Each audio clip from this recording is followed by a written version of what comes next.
หมดในหมู่บ้านสุเจ้านี่ก็มีแต่บ่อนเดียวนี่เนาะหลังจากน้ำแห้งแล้วก็คือไปตักอยู่บ้านปะเสียจำเพาะจึงงามเนาะสุเจ้า แม่ เนาะ เขากินน้ำออกบ่งาม กินน้ำออกบ่อนี่ก็งามคู่คนเลยบ้านผมน้องมีเป็นสาวเขตชนบทนี่โอ้ยต้องขยันเลยถ้าบ่ได้ขยันก็คืออีพอไอ้เมย์จะหายเลยเด้อ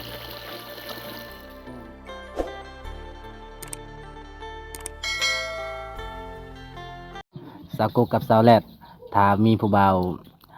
คนเดียวนี่เจะสิมักได้บ่หึมักคนเดียวได้บ่ บ่ได้ มักบ่ได้ โอ้เป็นหยังสิมักบ่ได้ ก็คือผู้บ่าวไฟผู้บ่าวมันเนาะ อืม ตอนแรงๆนี่ก็คือ กินข้าวกับหยังบ่มีอาหารกินบ่มื้อแรงนี่บ่มีอ๋อช่วงนี้น่ะถ้าว่าเฮาไปซ่อนเขียดได้บ่ ได้ ได้บ่อีหลีบ่น้อง เปิ้นนตัวนะหมอจะเกิดสระหายเบี้ย อ๋อเมื่อคืนนี้บ่ อืม จะไปซ่อนเด้อยากกินเขียด จ้าจ้า เวลาคันมีเขียดนี่มุกกินเนาะแซ่บเด้ใกล้บ่บ่อนน่ะไปซ่อนบ่น้อง เนี่ยเลยแบบเนี้ยเจ๊เนี่ยยื่นเนี่ยตรงนี้แบบแล้ว อืม หมอตัว แถวนี้เนาะเอาหยังไปซ่อนมุงเอามุงซ่อนเนาะมันบ่ปบมันบ่ปบบ่ บ่ปก ฮะมันบ่ได้ดองงอกจากมุงบ่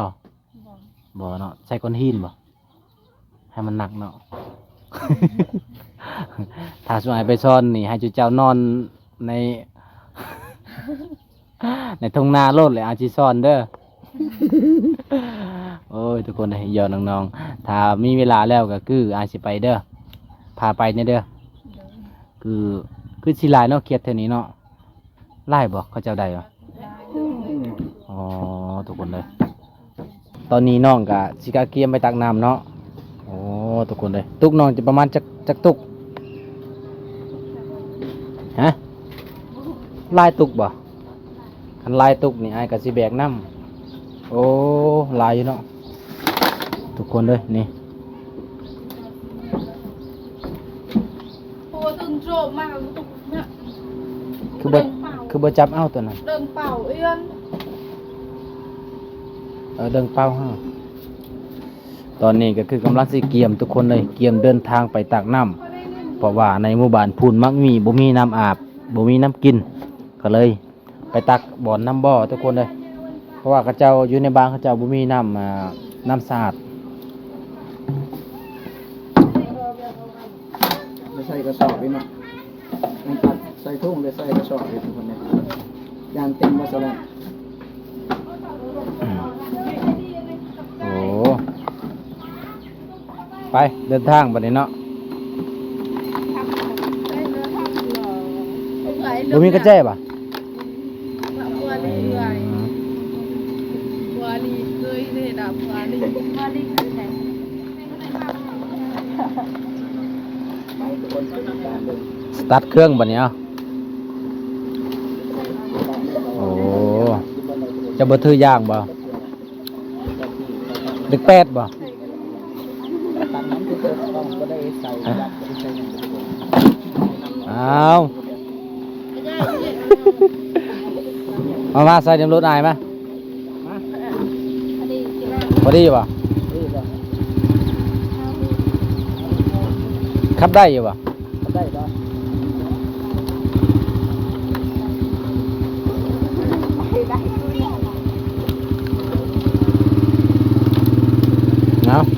เอาตกอีกแล้วจะไหนอย ไข่มุกเป็นจังใหญ่ๆไข่มุกก็จะแก้วเลย ไปแล้วทุกคนจะได้เฮาก็จะนำทางพูดเลยพี่น้องเอ้ย ไก่น้องบ่ มันไกลได้เบิ้งตกอีกแล้วตอนนี้ก็มาฮอดจุดที่น้องๆไปตักน้ำเลยทุกคนเลยนี่จุดนี้ก็คือจุดนี้ที่บวงมากะเป็นสองครั้งแล้วทุกคนนี่จุดนี้มันก็เป็นแบบคุ้มอยู่ในลุ่มนะทุกคนก็มีน้ำบอกออกถ้าว่าฮอดเดือน3เดือน4ก็น้องว่านะหมดทุกคนเลยมันแห้งไปจะได้ก็ไปติดตามมาส้มกันทุกคนนี่อยู่ลุ่มนี่บวงก็จะได้ลงหนองไปตักน้ำ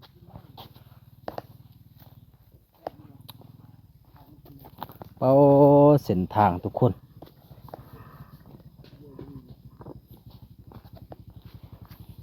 สาวกกกับสาวเล็ดไปไวเลย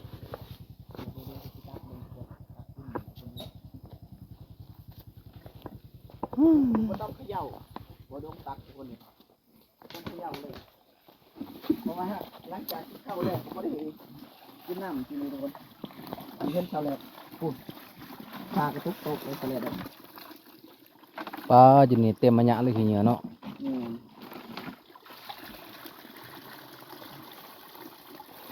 นานจุดนี้เลยที่กระจะไปตักทุกคน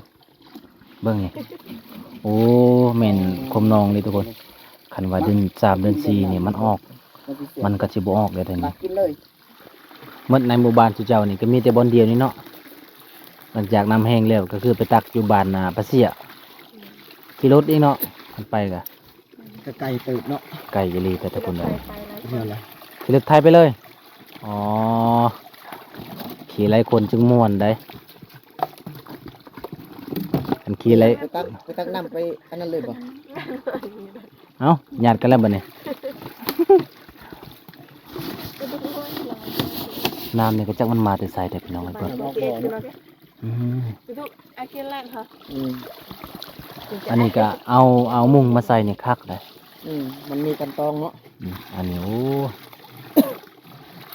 แต่ว่าน้ำนี่คักเลยทุกคนเลย เย็นเลย น้ำบ่ เนาะ มีสารที่นี่ปลอดสารที่นี่เลยทุกคน เย็นเย็นเย็น เย็นคักเลย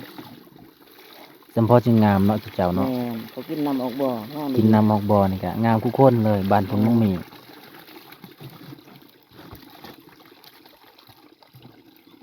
บ่ให้ช่วยบ่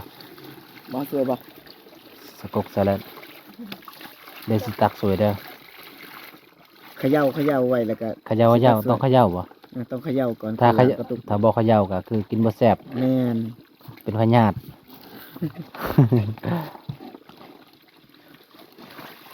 ตอนเช้าตอนแรงก็ต้องได้ตักตลอดได้ทุกคนเลยจุดนี้แหละที่น้องไปตัก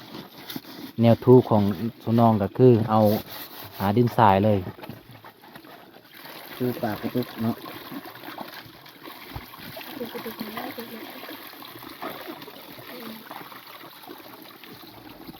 เป็นตะมวนเนาะ ถ้าผู้ใดบ่มีรถนี่ก็ต้องได้ ย่างเอาได้เนาะ ต้องได้ย่างเอาได้แล้วก็หาบเอา ไก่เติบ อ้องเอา บางคนก็ห้าม บางคนก็อ่องสแลกก็สิอ่องบ่ซั่นน่ะสแลก แบกเอา แบกเอา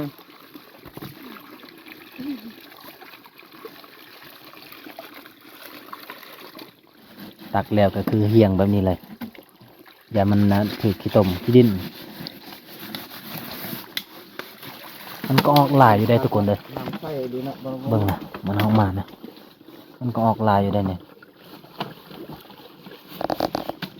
ใส่ทุกคนเลยแต่ว่าเขาเจ้าบ่ได้ต้องเบิ่ง จ้า เขาเจ้าจะบ่ได้ต้องเลยนำ เป็นต้องอยู่ลูก ถ้าว่าเอากันตองแบบมุ่งแบบไม่ยังมาตองคือสิบ่มีขี้พุ่นเดียวคนเลย มันนะโต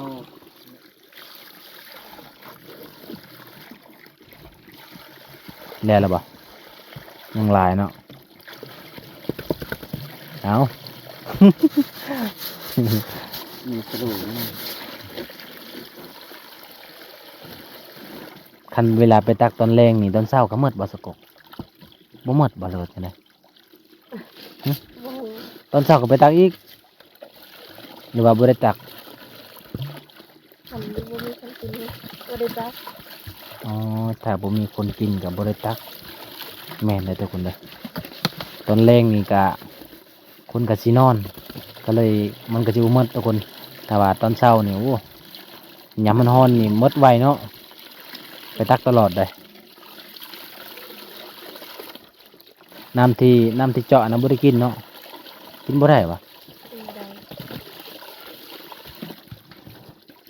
นี่แหละทุกคนเลยวิถีชีวิตในชนบทการ อย่าที่เรียนเด้อ การใช้ชีวิต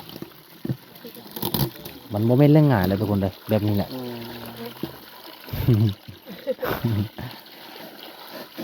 เป็นสาวเขตชนบทนี่โอ้ยต้องขยันเลยถ้าบ่ได้ขยันก็คืออีพอยเมจะหายอยู่ได้อ ระบบวง แม่นถ้าผู้ใดตื่นซวยนี่โอ้มีแม่นี่ แม่สิเว้าแล้วได้ลุกแล้วแหละนี่เดินหาเงี้ยเนาะ โอ้เดินทางนี่ มาปวดเงิน เดินหากระบวนการตัดกระบวนการเดินหาเมื่อนั้นระบบวงเนาะ ยามเดือน4หมดเนาะสกุลเนาะแม่ยังจะว่ายามเข้าไปบุญ ไปหาน้ำกิน โอ้ ตักเนาะ คักอยู่บ้านอยู่บ้านบ่วงคือกันบ่มีน้ำกิน มีคือกันแต่มันบ่ค่อยได้หลาย บ้านบ่อดงอูมันบ่อดงสุดยอดเลยบ่วงยามใดก็บ่ได้เฮ็ดน้ อ๋อ ำหลาย ห เพ ลาย ราะว่า เนาะ มันมี2บ่อนเลยสตักเลย บ้านอันนั้นบ่อนนั้นเนี่ยบ่ บ่อนนา บ่แห้งบ่ บ่แห้งเพราะว่าน้ำออกบ่อเดิ อืมน้ำมันหลายเนาะ อืม อันนี้นะก็คือแปลว่าสาเหตุมันน้ำมันจึงแห้งบ่มีอยู่เทิงเขาเจ้าทางให้หมดทุกคนเลยนี่ แม่ เบิ่งมาอยู่เทิงนะ เหลือแต่บ่อนเดียวนี่เนาะ มือเลือดแต่บน แต่กอเดียวนี่แหละ กอเดียวเป็นจุๆนี่ เหลือแต่คุมไม้กอเดียวนี่คือไม้ไล่เด้อทุกคน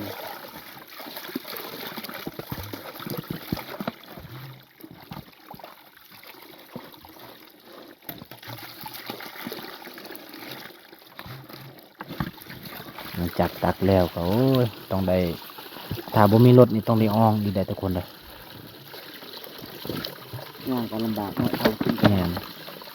ขึ้นเขาไว้ดี แต่เจ้าหาบได้บ่ ทำได้บ่ เตะบ่เนี่ยเตะบ่เนี่ยเต็มที่แต่น่าบ่ดงเตะบ่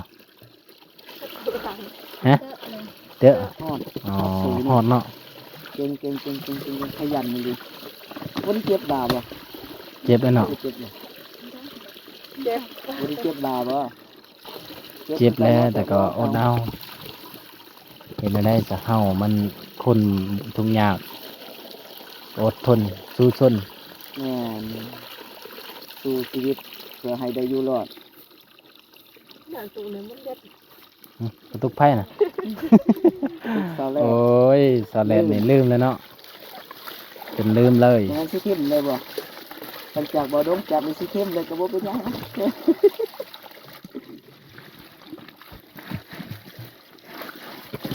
น้ำนี่เย็นเลย เย็นแบบยักมาเดิน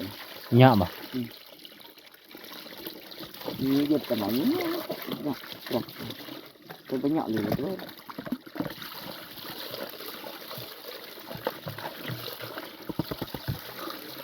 เสร็จแล้วมันเลยง่ายทุกคนเลยลูกหนึงกับลิตรปลายด้วยนี่นะมันลิตรปลายลิตร 5 น้ำมันบานหอเต้นได้นี่แหละครับ30,000 ตำนี้เนาะตำนี้แหละ ตรงนี้แหละ สำนี้ตัวนี้กับตัวนี้กับตัวนี้จะตัวนี้ลายกว่าบ่ตัวนี้ลายกว่าเนาะแต่ว่าตัวนี้ซ้ำกันบ่ซ้ำกันบ่เรียบร้อยสลัดเนาะ ใช่สลัดเนาะ ใส่กระสอบบัดนี้ใส่กระสอบใส่กระเป๋า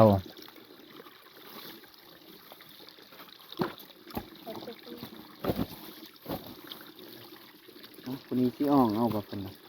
กู้ยบ่ อ่องเอาวะ ใช้ปั้นให้เด็ด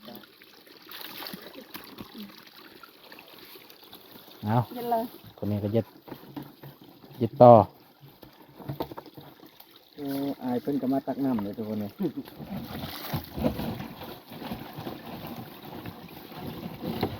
จะถือได้บ่สกกถือได้บ่ กินแล้วบ่คนนึงใส่กระสอบกินเหยาะได้บ่ เอาตักเข้าไปเจ้าบัดนี้ น้ำซอยจะนำ ยังอะนะยังอีกอะนะ ย่างอีกจะเลือด อืม ได้บ่ ไปทุกคนเลย หับได้บ่ เอาได้บ่ เอาขึ้นเป็นทีเรียบร้อยแล้วทุกคนเลยว้ายเก็บลม เมื่อยบ่โว บ่ได้เมื่อย ธรรมดาเนาะ อืมอ่า ขึ้นจัดเข้าเรียบร้อยเลยทุกคนเลยจัด แล้ว ขึ้น มัน น้ ถู อง ก ๆ ยังไงจ๊ะ มาตักน้ ต้นหอยเลย ำต้นห้วยเลยกล้วยเปิดต้นกล้วยเด้อ ปล่อยเลยระบายคือจุเลย แล้วพนาที่ แล้วพนาติ ใช้บ้าน นั่นแหละ เนี่ยนั่นแหละ เห็นหน้าก็เก็ด นั่นแหละ ราวิกก็ได้ มาปุ๊บ อย่านะพวก น้ำโกง ไกล ไปไปไป ไป เอาขึ้นแล้วไหมกบ พวกนี้คันขึ้น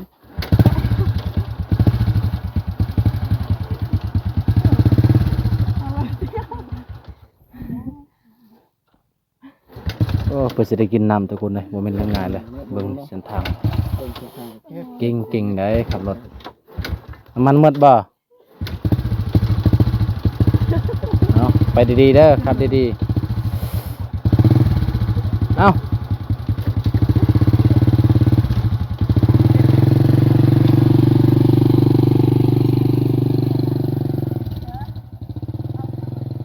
ไปปลดได้ย่างเหล็ก